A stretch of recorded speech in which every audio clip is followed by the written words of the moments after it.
Alors bonsoir à tous et bienvenue encore sur Mienguis Radio. Alors ce soir nous avons un invité très spécial dans la maison. Nous avons Monsieur le ministre aka Cédric Choumas. Bonsoir Monsieur Cédric, comment allez-vous? Monsieur, je veux bien et vous? Oh, ça va très bien, merci. Encore merci à vous d'avoir accepté notre invitation. C'est un honneur de vous recevoir aujourd'hui sur Mienguis Radio 241.fm. Merci, c'est un honneur d'être ici. Alors nous avons appris que vous êtes le président même de l'équipe de foot qui est ici, l'équipe des Gabonais de foot ici. Ça s'appelle comment déjà? Alors c'est Gabon Soccer, Gabon DMV Soccer Club. Ça s'appelle, ouais. Et ça a été créé en quelle année déjà? Alors l'équipe elle-même, elle existe depuis plus de 15 ans. Wow. Que les Gabonais de Washington jouent au football ici. L'appellation Gabon Soccer, Gabon DMV Soccer Club est plus récente, mais sinon l'équipe existe. L'équipe en tant que Gabonais de Washington existe déjà depuis plus de 15 ans maintenant. Alors c'était quoi le nom avant? C'était Azingo aussi comme les Panthères on disait les Panthères de DC. Les Panthères de DC. Oui, on disait les Gabonais de DC. Et on s'appelait aussi l'équipe de Gabon d'abord. L'équipe de Gabon d'abord. Gabon d'abord, on a eu beaucoup de noms, oui. Ouais, comme le slogan. Ouais. Voilà. Alors, comment se passe, comment vous recrutez les joueurs de gauche à droite? Vous vous appelez à gauche à droite, des frères qui viennent jouer, ce sont des frères gabonais ou comment ça se passe? Oui, l'équipe est ouverte à tous les compatriotes résidant dans la zone du Maryland, d'ici Maryland, Virginia, même plus loin. Si vous êtes dans les parages, vous voulez nous rejoindre, on joue souvent le dimanche, l'équipe est ouverte à tout le monde. Et dans l'équipe, effectivement, il n'y a pas que les Gabonais, on a quelques nationalités qui veulent bien nous rejoindre, donc c'est pas une équipe fermée, mais dans le fond de l'équipe, c'est les Gabonais de Washington. Alors, comment ça se passe l'intégration d'un joueur? Est-ce qu'il doit payer quelque chose? Il y a une indemnité à payer avant? Non. C'est gratuit, il joue, il prend le maillot, il joue. Non, l'intégration est absolument gratuite. Souvent, ce qui se passe, c'est que les gens, comme on a aussi des pages Facebook, on essaie de publier un peu les matchs qu'on joue. Alors, c'est quoi la page en passant? La page, c'est Gabon DMV Soccer Club. Okay. Vous pouvez trouver la page sur Facebook et sur Instagram. Sur Instagram. Gabon DMV Soccer Club. Voilà. Donc, souvent, les gens qui arrivent, qui voient notre page parfois par hasard, on voit souvent des inbox. Comment ça se passe pour s'intégrer. Nous, on donne toujours l'endroit où on va jouer le prochain match ou bien le prochain entraînement. On dit toujours le lieu. Et puis, on invite ces gens-là qui veulent bien participer, de venir à l'endroit et à la date donnée. Et c'est comme ça, tout le monde, on va te mettre sur le terrain, on va te juger sur le terrain. On ne refuse personne, mais on va te juger sur le terrain. Absolument. Alors moi j'ai connu cette équipe, ça fait déjà peut-être on va dire 3 à 4 ans, je la connais. Mais la plupart du temps on ne joue que les 17 août, c'est rare sont les matchs. Mais j'ai remarqué que depuis l'année passée, on a plus une dynamique de jouer tous les dimanches. Alors c'est dû à quoi tout ce changement? Est-ce qu'il y a vraiment une structure déjà mise en place maintenant depuis les années passées, ou avant c'était aussi comme ça mais il y a juste un relâchement des joueurs ou des organisateurs Voilà, il faut dire par rapport aux années passées, on jouait assez régulièrement, mais on doit dire qu'on a une grosse génération de l'équipe qui est rentrée au Gabon. Beaucoup sont repartis, les anciens qui étaient ici sont rentrés, donc on a eu une période creuse. Maintenant, on a des nouvelles personnes qui sont arrivées. Toi, tu es arrivé. Il y a une nouvelle génération qui est arrivée et qui ont posé le problème de écoutez, on veut bien jouer au foot. Comment ça se passe? C'est là on a essayé un peu de redynamiser la structure, essayer de faire un peu plus sérieux, un peu plus professionnel.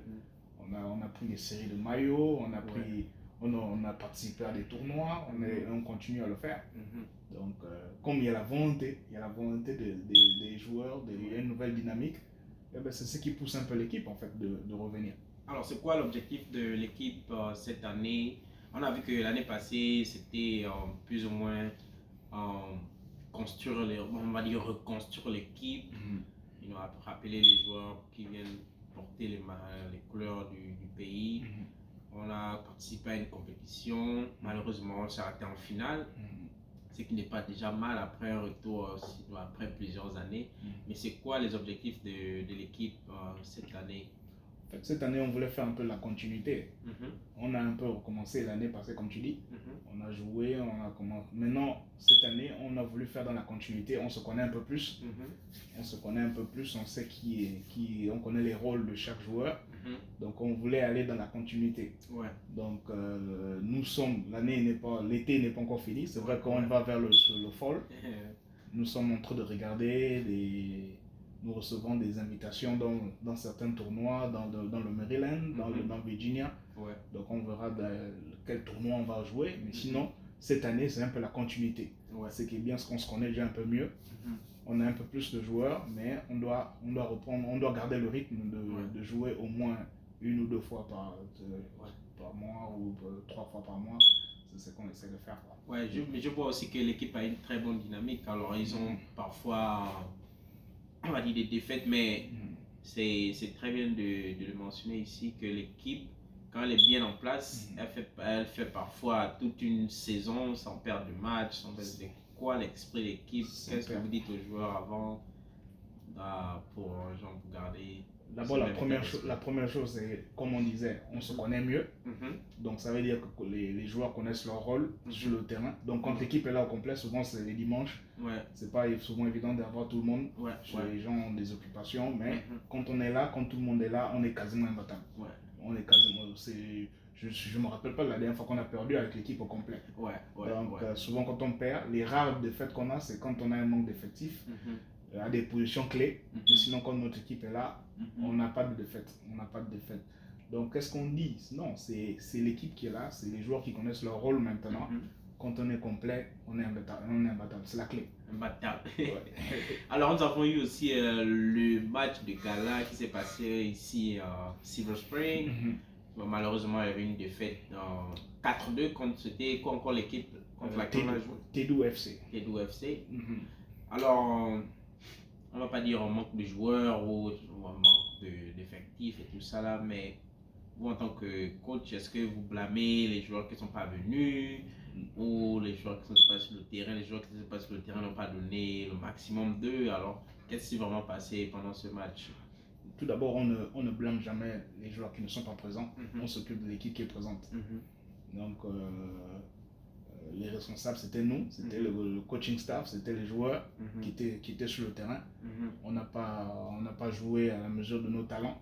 Et l'équipe en face, c'est une équipe qui joue, c'est une équipe de l'université de Gallaudet. Ils jouent ensemble depuis des années, depuis longtemps, ils se connaissent très bien. Et on avait bien précisé à notre équipe que ne négligez pas, c'est un nouvel adversaire, mais c'est des gars qui se connaissent bien. C'est des gars qui se connaissent bien, donc faut pas. Mais donc c'est ça. On a pris un peu des buts de manque d'attention, manque de concentration, Sinon c'était un match. Nous sommes déjà en train de parler du match retour parce que cette défaite elle ne passe pas. On n'était plus habitué à perdre. Alors, qu'est-ce que le Gabon DMV Soccer compte faire? Est-ce qu'il compte organiser aussi ses propres tournois? Ils vont inviter d'autres équipes pour venir y participer? Cette année, on a essayé. On a essayé justement pour la célébration de l'indépendance qu'on vient de passer. On a essayé d'organiser un tournoi, mais on n'a pas pu réunir un nombre conséquent d'équipes. Donc, on s'est limité à faire un seul match. Je pense que dans le futur, c'est quelque chose qu'on veut vraiment faire. Donc on nous invite souvent dans les tournois, mais ce serait bien qu'aussi nous, de notre côté aussi, on peut organiser. Donc on n'a pas pu le faire cette fois-ci. On va s'y prendre un peu plus tôt et mieux organiser la chose Mais en même temps, en parlant aussi du match de gala, il y a aussi le gala en soirée, le Independence Gabon Gala Day qui a eu lieu le soir même à partir de 20h. Alors, comment s'est passé les préparatifs de l'organisation, les artistes que vous avez invités, comment s'est passée l'organisation même de la chose? Effectivement, on avait 2 événements le même jour. On avait le grand match de foot et en soirée, on devait aller pour la soirée gala. J'étais aussi dans l'organisation du gala. Ça s'est très bien passé. Les Gabonais ont répondu présents. Ouais, ils sont venus de tous les États. Ils sont venus du Canada, ils sont venus du Gabon, de France. Wow. Ils sont venus de France pour assister à cette soirée. Ouais. Et on est très fiers, on est humble, vraiment très fiers. On remercie tout le monde d'avoir fait le déplacement. On espère que tout le monde s'est bien amusé. Ouais. Il semblait que les gens s'amusaient bien. Il y avait de la danse, il y avait un peu de tout. Donc ça s'est très bien passé et on remercie vraiment les gens d'être venus.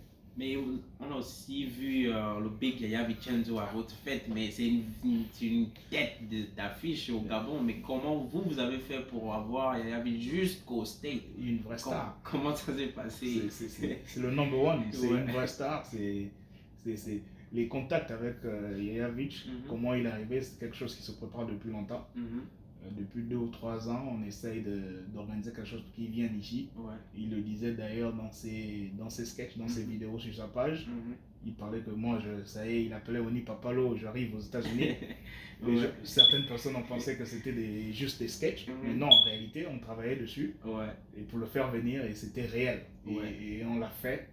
On peut se féliciter de ça. Il est venu, il a deliver, il a fait rire la salle, il a fait ce qu'il avait à faire. On avait aussi d'autres artistes avant lui, des artistes locaux qui sont ici présents dans Washington et dans les autres États, qu'on a voulu aussi montrer. Souvent, c'est dans ce genre d'occasion qu'on découvre des nouveaux artistes qu'on ne connaissait pas. Donc, on a voulu faire ça aussi. Donc, avoir un nom, une star, mais aussi avoir des talents qu'on ne connaît pas encore, et les exposer au reste des Gabonais, au reste du monde. Peut-être qu'une nouvelle star est née, on verra, la suite nous dira. Voilà. Ouais, mais je peux aussi féliciter l'organisation parce qu'on a eu vraiment une très belle fête. On a eu des artistes du DMV, d'ici, Maryland et Virginie. Il y avait quoi? Casey Love Amazon, Chris Love, Chris, Young Chris, il y avait aussi Yindas. DJ Pat, notre frère ivoirien, je crois. Et puis il y avait des Tapala, le groupe traditionnel vraiment qui a cassé la baraque, mais ils ont vraiment fait lever tout le monde dans la salle pendant leur passage. Alors comment s'est passée la rencontre avec les Tapala pour qu'ils viennent prester à la soirée du gala? Voilà, encore une fois c'était ça, c'était le souci de montrer toutes les facettes de la culture gabonaise, un peu à nos invités, à nos compatriotes, mais aussi nos invités d'autres pays qui sont là. Et on a pensé, Tapala c'est un groupe qui existe aux États-Unis depuis quelques années. Ils font des tournées dans les salles américaines un peu partout. C'est des gens, ils sont basés à Atlanta, donc on les connaissait déjà un peu. Donc dans la vision de la soirée, on a dit non, eux ils représentent vraiment, ils ont une bonne représentation de la culture gabonaise. Ils font la danse traditionnelle, ils sont habillés, et tout ce que tu veux. On a dit non, eux ils doivent être là. Ils doivent être là, donc on a tout fait pour qu'ils soient là. On les a fait venir d'Atlanta. Et quand ils sont sortis, vous-même vous avez vu comment ça changeait un peu la salle. Les gens étaient émerveillés. Et c'est ça, c'était ça un peu l'objectif de la soirée. On est très content qu'ils aient fait le déplacement. Et voilà, c'est ce qu'on voulait faire. En tout cas, les Tapala ont vraiment sorti un très grand jeu. En tout cas, tous ceux qui voudront aller regarder, il y a des vidéos. Et je crois qu'il y a une vidéo sur YouTube et il y a des photos sur la page même. C'est quoi la page Facebook encore de l'organisation? Voilà, c'est sur Facebook Gabon Independence Day Gala. Donc vous allez taper sur Facebook Gabon Independence Day Gala. Vous allez voir les images de la soirée, les photos, quelques vidéos. On va continuer à poster. On va continuer à poster. Il faut like la page parce que même si on a des choses dans le futur, cette page on va toujours l'utiliser pour annoncer, pour faire des annonces. Donc il ne faut pas seulement regarder la page, mais il faut aussi like la page. Comme ça vous allez être à jour sur certaines choses qui arrivent peut-être dans le futur. Alors en parlant du futur, est-ce que d'entrée comme ça, il y aura une deuxième édition de l'indépendance des galas ici à Washington DC? Oui, par rapport au feedback, les premiers feedbacks qu'on a eu, les gens étaient contents, ils ont dit on vous encourage, il faut le faire. Et nous aussi on a vu l'engouement, donc c'est des choses qu'on peut faire. Donc je peux vous dire qu'on va faire une autre édition du gala de l'indépendance. Alors, comme vous l'avez expliqué tout à l'heure, il y aura probablement une deuxième édition de Gabon Gala Independence Day. The most extravagant Independence, yes. Tout dans l'habillement, la nourriture, le bar, tout, la musique. Alors, cette année, on a vu des comédiens. Bon, un comédien, il y avait qui était là, il y avait des tensions culturelles, et tout, on va dire, on va aussi dire des chanteurs, des rappeurs, mais est-ce qu'il y aura d'autres facettes, disons, comme la danse, on va dire aussi quoi, la cuisine, c'est pas trop, tout ce qui peut aller avec. Comment va se passer la deuxième édition pour... Alors, pour la deuxième édition, on vient de terminer la première édition. On est en train un peu de voir ce qu'on a fait, ce qu'on n'a pas bien fait, ce qu'on a bien fait. Mais on peut vous dire qu'on cherche toujours à montrer le Gabon au monde, à montrer le Gabon aux Gabonais qui sont ici, mais aussi au monde entier. Donc nous sommes ouverts aux suggestions. Vous pouvez nous écrire sur la page, vous pouvez nous appeler si vous avez nos numéros. Vous pouvez contacter Bienguis Radio. C'est un très bon contact pour nous aussi. Donc on est ouvert aux suggestions. On va voir quel genre d'artistes vont venir maintenant pour la deuxième édition. On va évaluer tout ça. Et on est fermé on n'est pas fermé, on est ouvert. Donc si on a vu des rappeurs, on a vu des chanteurs, on a vu des danseurs, peut-être qu'on aura d'autres comédiens, peut-être qu'on aura d'autres... En tout cas, on va évaluer tout ça pour offrir tout le temps le meilleur spectacle possible aux Gabonais. Alors, vous pouvez contacter les sponsors qui veulent aider l'organisation pour l'éventuelle deuxième édition. Donc, contactez la page des Gabon Indépendance des Kala sur Facebook. Et en parlant de ça, ce qu'on a voulu faire pour la première édition, on a invité les Gabonais, les compatriotes qui ont des small business, de venir vers nous et on allait voir comment faire une petite promotion pour eux, pour montrer aussi que les Gabonais sont ici, ils ont aussi des affaires, des business qui lancent, des small business, et on veut aussi encourager ça. On veut encourager ça. C'est vraiment une rencontre de tout, quoi. Retrouvailles des Gabonais, échange de cartes de visite. C'est toujours comme ça que les connexions se font, surtout dans une ville comme Washington, comme si vous habitez ici, vous savez ça. Donc c'est ça, on veut être dans tous les aspects de la vie des Gabonais, de la diaspora ici. Voilà. Donc on vous encourage à nous contacter, nous donner des suggestions. Si vous voulez participer en tant que business, pour aussi nous parler, on va voir comment on va travailler ensemble. En tout cas, merci Monsieur Cédric Jomas d'avoir donné votre temps pour passer sur Mienguis Radio 241.fm. Un dernier mot de la fin comme ça pour aux auditeurs de Mienguis Radio.fm. Merci Bienguis Radio pour ce que vous faites, la communication que vous faites, c'est très important. Donc on vous remercie déjà de nous donner cette parole. Les auditeurs, restez à l'écoute, suivez-nous, rentrez en contact. Si vous avez des questions, des suggestions, on est ouvert. On sera là et on est là pour vous, on est là pour rassembler les Gabonais dans la fête, quoi. En tout cas, c'était Monsieur Cédric Jomas sur Mienguis Radio 241.fm. Quant à moi, je vous dis ciao ciao et on se retrouve dans un prochain numéro sur Mienguis Radio. Allez, portez-vous bien. Ciao. Ciao, ciao.